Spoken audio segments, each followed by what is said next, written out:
प्यारे बच्चों नमस्कार, मैं अनिल मौर्य एमएस पॉइंट पे आप सभी का बहुत बहुत स्वागत करता हूँ। क्रैमर रूल के इस लेक्चर में क्रैमर रूल बहुत इंपॉर्टेंट टॉपिक है आपके एग्जाम के पॉइंट ऑफ व्यू से। जहाँ भी जिस आपके सिलेबस में अगर है तो ये इंपॉर्टेंट रहता है, इससे रिलेटेड क्वेश्चंस आपको अक्सर एग्जाम में पूछा ही जाता है। That is must be important. तो पिछले लेक्चर्स में हमने इसके बेसिक फंडामेंटल कंसेप्ट पे बात किया था कि यूनिक सोल्यूशन क्या होता है, इनफाइनाइट सोल्यूशन कब पॉसिबल है और नो सॉल्यूशन की पॉसिबिलिटीज कब होती है। ठीक है, तो अभी हम यूनिक सॉल्यूशन से रिलेटेड क्वेश्चंस को कर रहे हैं। तो अभी हम 2 से 3 क्वेश्चंस मैंने लिया हुआ है। इन 3 क्वेश्चंस का सॉल्यूशन आपको मैं करने वाला हूं। तो इसमें से ये 2 क्वेश्चंस है जिनका मैं सॉल्यूशंस आपको कर दूंगा और एक क्वेश्चंस आपके लिए होमवर्क रहेगा, आप इसको करेंगे। देखिए सबसे बड़ा बेनिफिट क्या होता है क्रैमर रूल्स का स्टूडेंट, कि क्रैमर रूल से आप अपने आंसर, जब आपका फाइनल आंसर आएगा तो उस आंसर को आप चेक भी कर सकते हो कि आपका आंसर सही है कि गलत है।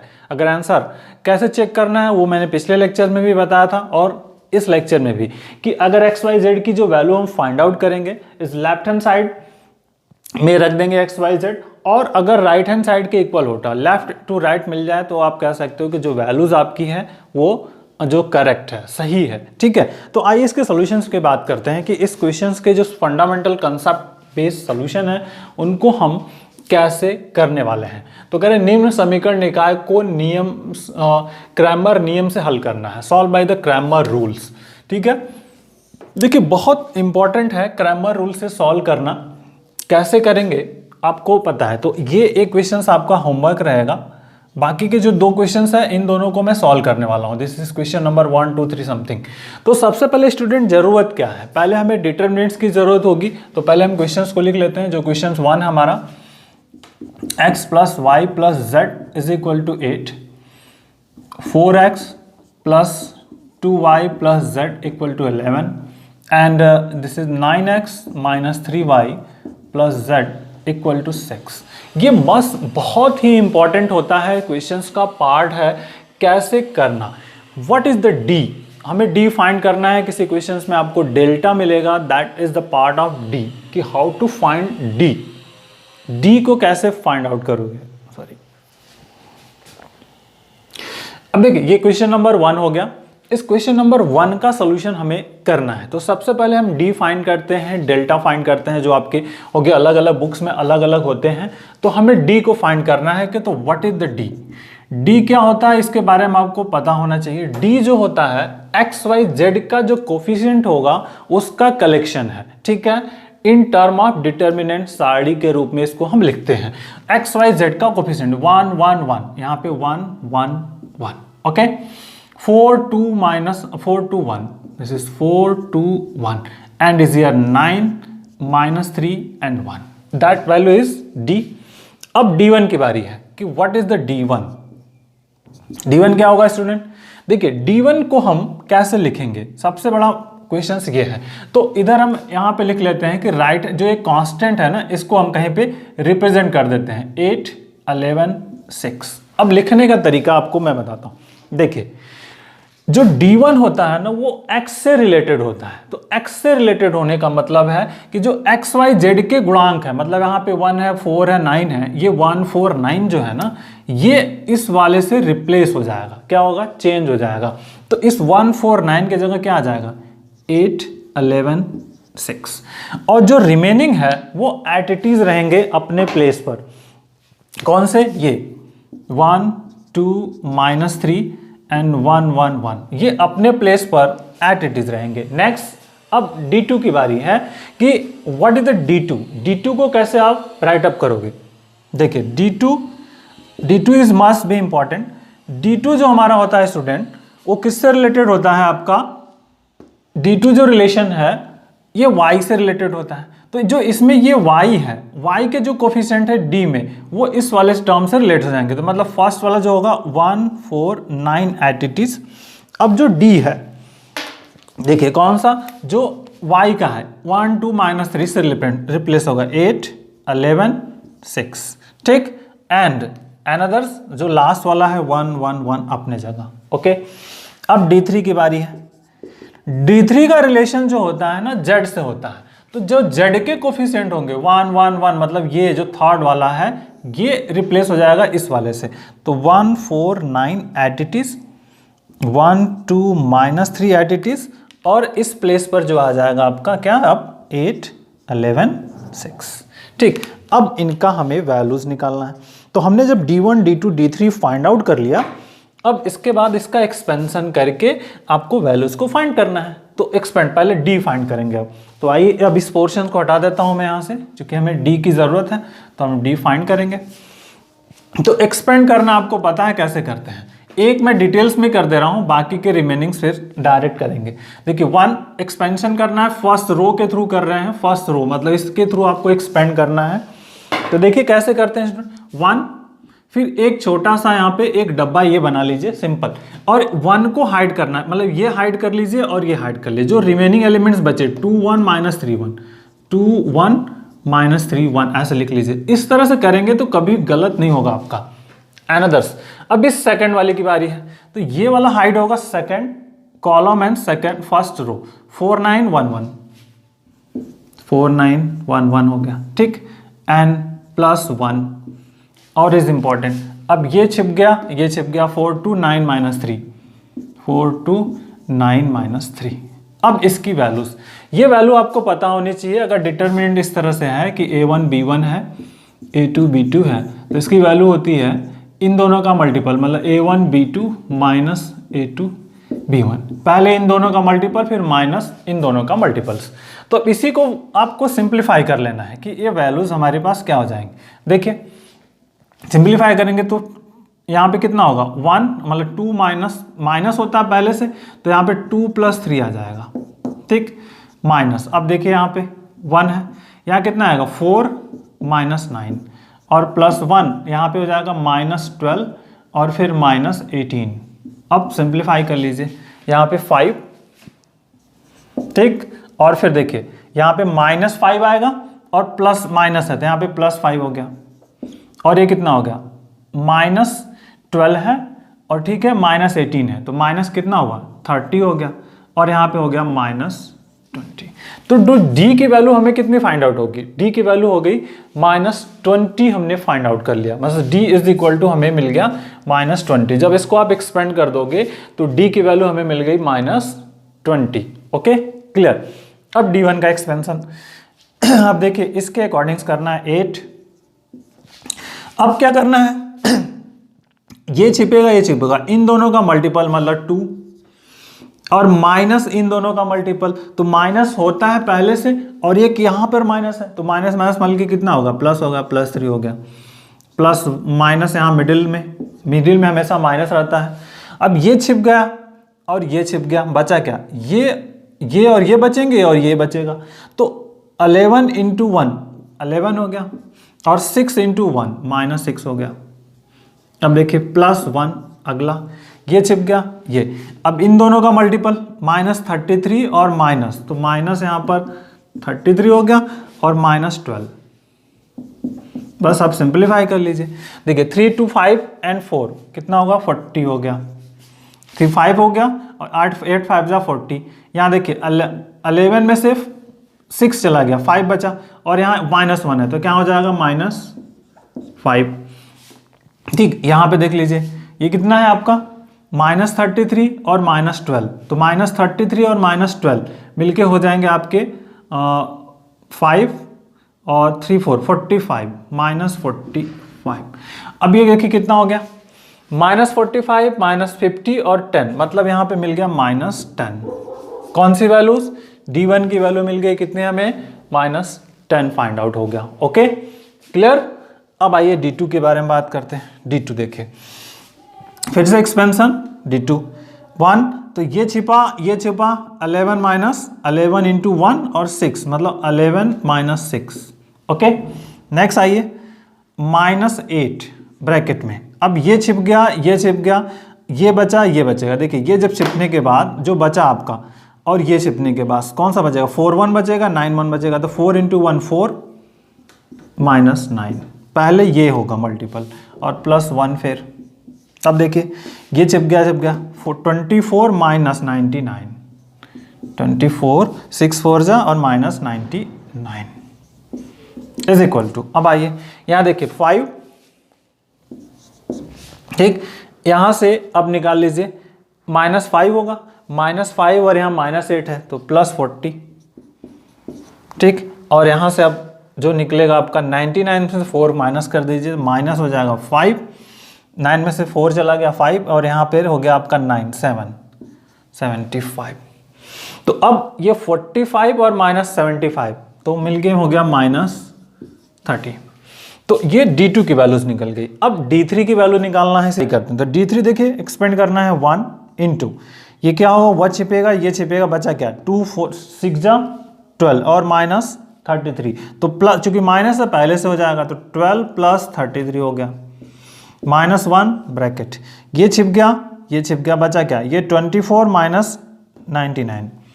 तो 24 - 99 एंड +8 और यहाँ पे देखिए ये छिप गया, ये छिप गया, -12 और -18, -12 - 18 इज इक्वल टू, अब देखिए ये कितना होगा स्टूडेंट 45। देखिए ये -75 मिलेगा और यहाँ पे माइनस है तो प्लस हो जाएगा 75 और माइनस यहाँ पे 12 एंड 30 240 हो गया और हो गया मतलब 30 और 240 हो गया। तो ये मिल गया -120, ये मिल गया किसका D3 का मान। तो अब D1 D2 D3 हमने फाइंड कर लिया। अब हमें क्या निकालना है x y z कि what is the value of x, what is the value of y and what is the value of z। तो x इज इक्वल टू क्या होता है, अब देखें x इज इक्वल टू होता है स्टूडेंट D1/D। तो D1 हमने फाइंड आउट किया है, what is the value of D1 -10 और यहाँ पर है 20 तो -10/-20 वैल्यू हो गई 1/2, ठीक। y इज इक्वल टू होता है D2/D। तो D2 की वैल्यू हमारे पास है 30 -30 तो -30/20 तो -20 तो 3/2 और z की वैल्यू हो गई D3/D। तो D3/D मतलब -120/20 -20 तो हो गया 6। तो x की वैल्यू 1/2, y की वैल्यू 3/2 और z की वैल्यू हो गई 6। तो that is the important point. तो इस तरह से आप इस कंसेप्ट का यूज करके इसको सिंप्लीफाई कर सकते हो क्रैमर रूल्स को अप्लाई करके, ठीक है। तो आप चाहो तो इसका स्क्रीनशॉट ले सकते हो या बिल्कुल से इसको सॉल्व कर सकते हो अच्छे से। तो बहुत इंपॉर्टेंट क्वेश्चन था ये, एक फंडामेंटल क्वेश्चन है आपका करने का बेसिक तरीका, ठीक है। क्वेश्चन नंबर 1 ये क्लियर हो गया। अभी कोई डाउट हो तो आप कमेंट बॉक्स में ज़रूर बता सकते हो कि कमेंट बॉक्स में क्या किस तरह के डाउट्स हैं और किस तरह के अगर प्रॉब्लम्स की रिक्वायर्ड्स है तो आप वो भी मुझे कमेंट बॉक्स में बता सकते हो। मैं आपके प्रॉब्लम को सॉल्व करने की कोशिश करूँगा। That is important, clear. अब आंसर अगर आपको चेक करना है, कभी कभी होता है कि आंसर हमें चेक करना है, तो आंसर देखिए चेक कैसे कर सकते हो। यहाँ पे जैसे 1/2 रख दिया x की वैल्यू, y की वैल्यू कितनी है आपकी 3/2 है और z की वैल्यू कितनी है 6 है। इन दोनों को सॉल्व कर लीजिए, देखिए 4/2 आ जाएगा, 6 हो गया तो 8 आ गया। तो एप्ट ये इज इक्वल टू ये। इसी तरह इन सब में भी रख करके आप सॉल्व कर लो तो 11 आ गया। यहाँ पे रखोगे आप, तीनों में रख के चेक करना होगा। 1/2 2 बचेगा, 3/2 से 2 कटे 3 हो जाएगा तो यहाँ पर, और फिर यहाँ पर 6 हो जाएगा तो कैंसिल हो जाएगा। मतलब 1/2 2, यहाँ से 3 5, यहाँ पे 6 11 आ जाएगा। तो बस ये लॉजिकल पॉइंट है कि इस तरह से आप आंसर को भी चेक कर सकते हो कैलकुलेशंस में। आइए क्वेश्चन नंबर 2 पर आते हैं, जो इसका सेकंड वाला है ये क्वेश्चन। आइए क्वेश्चन नंबर 2 जो हमारे पास है इसको करते हैं 2।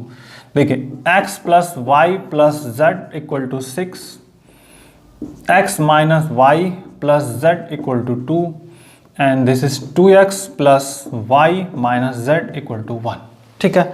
ये क्वेश्चन है हमारा। तो सबसे पहला स्टूडेंट्स वर्कआउट आपको पता है कि हमें करना क्या है, एक एक करके, कि पहले हमें d को लिखना है। d इज व्हाट, d आपको पता है क्या होता है, x y z के जो गुणांक हैं, कोफिशिएंट हैं, उनका कलेक्शन है d। तो d मतलब यहाँ पे x मतलब 1 1 1, कुछ नहीं है तो 1 1 हो गया। यहाँ पे 1 -1 एंड 1, यहाँ पर देखिए 2 1 -1, ये हो गया आपका d। अब हमें फाइंड करना है d1 d2 एंड d3, इनकी वैल्यूज को फाइंड करना है। तो देखिए d1 व्हाट, d1 को कैसे फाइंड करेंगे, D1 का रिलेशन हमारा होता है x से, ठीक है, D1 x equal to D1/x होता है। तो जो x के कोफिशिएंट होंगे वो रिप्लेस होंगे 6 to 1 से, ये जो कांस्टेंट है, मतलब जो हम कहने का सेंस हमारा है कि ये जो होगा इससे रिप्लेस हो जाएगा, तो यहाँ पे आ जाएगा 6 to 1, और जो रिमेनिंग है अपने जगह 1 - 1 1 1 1 -1। ओके, अब D2 की बारी है। तो देखिए D2 जो होगा, D2 का रिलेशन होता है y से, तो y के जो कोफिशिएंट है मतलब 1 - 1 और 1 ये रिप्लेस हो जाएंगे इस वाले कांस्टेंट से, तो यहाँ पे 1 1 1 1 2 तो रहेंगे। अब देखिए जो y है यहाँ पर, ये वाला जो कॉलम है सेकंड वाला, ये रिप्लेस यहाँ पर हो जाएगा, मतलब इसमें जो सेकंड है ये रिप्लेस होगा इससे, सिंपल। तो यहाँ पे 6 to 1 आ जाएंगे और 1 1 -1 एट इट इज। इसी तरह अब D3 की बारी है, ठीक है, D3 यहाँ पर अभी ऐसे रख दें 1 1 -1, ठीक है। दो कलर्स में लिख रहा हूँ कि जो रिप्लेसमेंट हो रहा है उसको आप समझो, और फिर D3 की बारी है। देखिए अब क्या कर रहे हैं हम, D3 मतलब इसका रिलेशन इस वाले से होता है, Z से होता है, Z के कोफिशिएंट, तो Z के कोफिशिएंट चेंज होंगे, बाकी के सेम 1 1 2, ठीक है, 1 -1 and 1, और ये लास्ट वाला जो आपका चेंज हो जाएगा, अब ये दिस इज 6 to 1, ये चेंज हो गया। अब ये वैल्यू तो चेंज हो गई, अब इसको आपको एक्सपेंड करना है, तो एक्सपेंड करके आपको D की वैल्यूज, D1 की वैल्यूज को निकालना है। तो आइए इसकी वैल्यूज को हम सॉल्व करते हैं, ठीक है। What is the D? तो पहला एक्सपेंशन करना है आपको, ये अब पता है, अब मैं डायरेक्ट ही हम करेंगे 1 into। तो देखिए अब क्या करना है स्टूडेंट, आपको पता है, देखिए सिंपल इस तरह से रहेगा, ये चीज़ें और ये चीज़ें आपकी छिपेंगी, सिंपल, ठीक है। तो अब जो मल्टीप्लिकेशन होगा फॉर्मेट, यहाँ पे समझ, देखिए ये और ये छिप गया, अब इन दोनों का मल्टीपल, तो -1 है और यहाँ पे -1 है, इन दोनों का मल्टीपल क्या हो जाएगा, -1 and -1 1 हो जाएगा, तो दैट इज द 1, और फिर यहाँ पर -1 आ जाएगा। ओके, अब देखो -1 ब्रैकेट में आ जाएंगे, ये छिप गया, ये छिप गया, तो -1 और 1 यहाँ बचेगा -1, 2 और 1 का मल्टीपल -2 हो जाएगा, ठीक है, और +1 की बारी है, ये छिप गया, ये छिप गया, अब इन दोनों का मल्टीपल 1, ठीक, और इन दोनों का मल्टीपल -2 होगा, लेकिन माइनस पहले से होता है तो +2 हो जाएगा। सिंप्लीफाई कर लो, ये 0 हो गया, ये देखिए -2 मतलब -3 हो गया, माइनस है प्लस हो गया 3, और यहाँ पर +3, तो हो गया 6। D की वैल्यू हमारे पास मिल गई 6, ठीक है। अब आते हैं D1 पर। D1 देखिए 6 है यहाँ पर, ठीक, ये छिप गया, ये छिप गया, माइनस माइनस मतलब यहाँ पे एक सिंपल 1 -1, ठीक, और फिर -1, अब यहाँ पे ये छिपा, ये छिप गया, सिंपल सी बात, देखिए ये छिप गया, ये छिप गया, -2, और यहाँ से मल्टीपल -1 एंड +1 into, अब ये छिप गया, ये छिप गया, -2 एंड 2 +1, तो 2 + 1, देखिए यहाँ से 3 और यहाँ से 3, 3 + 3 6, तो D1 की वैल्यू भी 6 आ गई। अब आते हैं D2, 1 into, ये छिपा, ये छिपा, अब यहाँ से -2 और -1, ओके। अब -6, ध्यान रखो, ये छिपेगा, ये छिपेगा पूरा, -1 यहाँ से, और ये -2, ठीक। अब आते हैं इसकी बारी करते हैं, ये छिप गया, ये छिप गया आपका, तो 1 - 4 +1 1 - 4, सिंप्लीफाई करिए, यहाँ से -3, ठीक। अब देखो यहाँ पे -3 और 16 है, तो -3 हो गया, +18 हो जाएगा, एंड यहाँ से -3 मिलेगा, तो +12 मिल गया, ये 3 3 6 हो गया, तो +12 मिल गया आपका 6।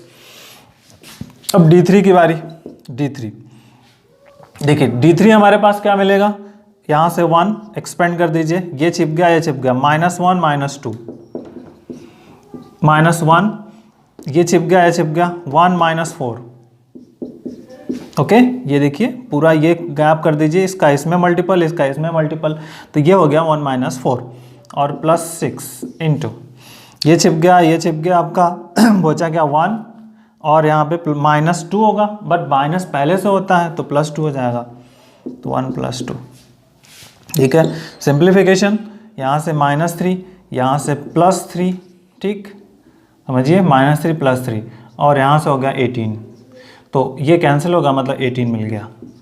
तो D3 की वैल्यू हमको मिल गई 18। अब आपको पता है कि D1 D2 क्या होता है। D1 आपके पास रिजल्ट है यहाँ से, D1 x is equal to होता है D1/D।